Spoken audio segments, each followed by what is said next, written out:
Hi, it's me again with REDRAW tips and tricks. Part 2 of this video. I cleaned it up yesterday in part 1, and the gentleman hadn't replied yet, but it is Sunday. He probably doesn't work on Sunday. And I picked a font that's pretty close. So I'm going to go ahead and go to Object and break it apart. Grab this and kind of get it. And I still have to duplicate some of the funny letters. And it's just one thing we can do is the W, it's a little closer, might be a little thicker too.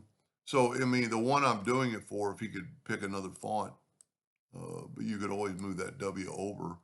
You could move the I over. I'm using the shape tool, and it might even help to use the E isn't really much difference with the exception. I'm going to go up now. I'm going to go to Object and convert it to a curve. And, you know, it's a different shape E, but you could, it's kind of easy to do this type of stuff. First of all, we need to probably shrink the whole thing down. Whoop, I need to break the curve apart. So I just have that. That's a bad thing. It's because I manipulated before the curve. Well, we can do that, and we can still work with this. I can left click, right click, and fill in that D. And I can fill in, probably don't want yellow. Well, it won't let me fill it in yet, but we can fill it in. So now that it's broken apart, we can squish this down. And if you get the two-sided arrow, it'll squish. And then these are longer, and the whole thing is a little bit different. I'm going to do the E and maybe one of the, you know what, this is not quite right yet. And, you know, it's going to be kind of little, and I think sometimes if you clean it up and then approach the customer, they'd be happy. You know, if you hold down the control button, which I'm not doing right now, you get it on that same line, but I'm pretty confident. And, you know, that's good. And so like right here, which is supposed to be square because the original logo, I hope I kept one. See, it's a square E, but it's just got that thing on it. A couple ways we could do that. I personally would just take these two nodes and right click and add, you know, we go up here and add more, and then maybe move this node up here. I got them all selected. And then maybe add another node real close to it and another node real close to it. And then take these three nodes, whoop, I got four, and just move them back. Now, they're not square, but once you kind of got it where you think it should be, and that's the only thing wrong with fuzzy. So you could either do this, and that looks pretty good. And then when you know what, I just noticed these are off. So we could take that and nudge it. Wow. Whenever you do that, just back up, and I forgot how little this thing was. And then nudge that E over and fill it in with black. That's going to look pretty much the same. On the, well, I've already converted it to a curve and already broke it apart. But if you look on the original logo, the W is bigger. And if normally I would do it with the, while it's still a font, but you could make it bigger. And that might be part of the good part of it anyway, to make it a little thicker. And then the I and the D, you know, and I don't have everything perfect, but if you nudged everything, and I'm going to have to, well, hopefully my logo is still together. And if you did all the wordage, I mean, you know what, let's nudge them again, and then let's fill them. A lot of times you can just hit black. sometimes with that D, you have to fill it in with the Smart Fill tool. I'm going to do one more letter, which is the C in construction, because it's a little different. That you have to take the Smart Fill tool, fill that in. I mean, let's put it now. Let's group it together, Control G, and let me put it on my logo I created. And of course, you'd put the other logo on top of it and match it up perfectly. But I would be really surprised if the customer said, nope, that's not good, because it's good and sharp. So let's do the C. I'm going to try something different on the C. Instead of manipulating it, I'm going to make a duplicate of this and nudge it over. And then while it is selected, to use the crop tool, you need the item selected or everything will disappear. Let me zoom in here. Let me reselect it, because if you don't, everything will go away. And now let's crop it. You know, we got a little bit of the other letters on there. Wonder if we could, yes. We can go up to Object now and ungroup it all and just take this other letters apart. And that's pretty good. And then take that and fill it in with black, and you have that C. And then just kind of, you know, clean up the other letters. And, you know, the O and the N are a little more squished up. You know, the R has that little bump there, looks like, you know, if we go back to that's why you always want to keep the original.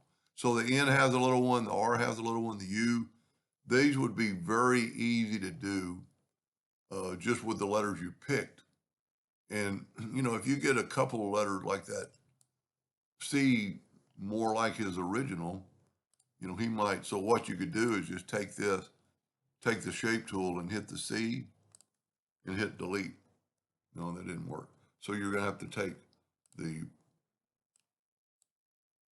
font tool and then put the space back in it. We might have to space it out because we're going to have to change it up anyway and make this thing closer to the size. We're going to have to stretch it to make it look more. And this is how you kind of make them look the same. And it's still a font, so we can use the, you know, it's just, I don't know if this is going to work because the, you know, you can move the R over. I'm using the shape tool. You can move the U over. So I always hit the node that's in front. I think the C is R, so it's not going to work. Move the O over. You might have to stretch this whole thing out. No, that doesn't look bad. So let's do one more letter and then just nudge that C. And if you, now the C kind of stands out as a little more bolder. We can go left click, right click, go up to object, or excuse me, effects and contour. Let's contour the inside like 0.01. That's too much. This is how you can take a little bit of that. Let's go 0.001. I'm just taking, well, that's not enough. Let's go 0.009. And then I'm going to call that good, and then take that and fill it in. Now it might be a little bit too thin now. So let's go back and 0.005. That looks pretty good. And then you could just take the shape tool or the Smart Fill tool and fill that in and just get rid of this outline and then bring that C back. And then, you know, if we look at the original,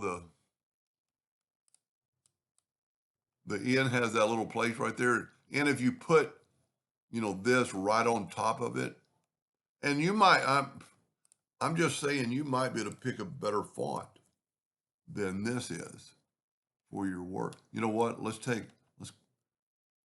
we'll still use this because this is, remember yesterday I used the transparency docker to make it a little darker or a little lighter so we could see it.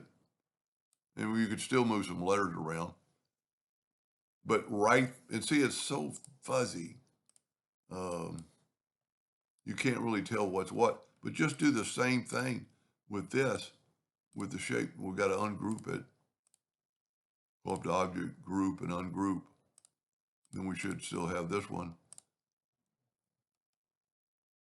No, it's still a group of some kind.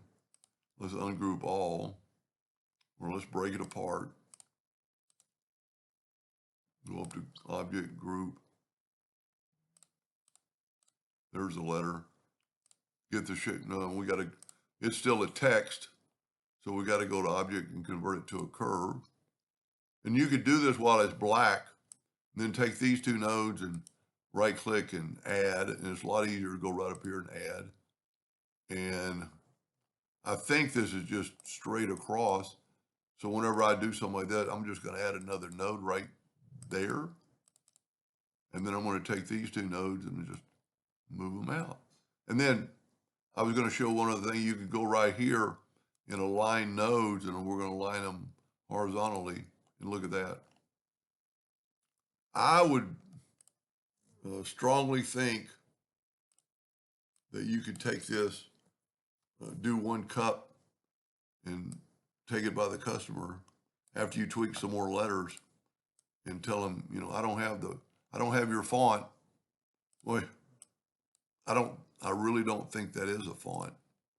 And, you know, just kind of place it where you think. And, you know, another thing you can do, you could take this in, go up to object, break it apart. You could just delete that in. You've already done this in. Hold down the control button, it'll stay on the same line. And see, you've killed two birds with one stone. And then if you did you know, I think the other letters that are like that, or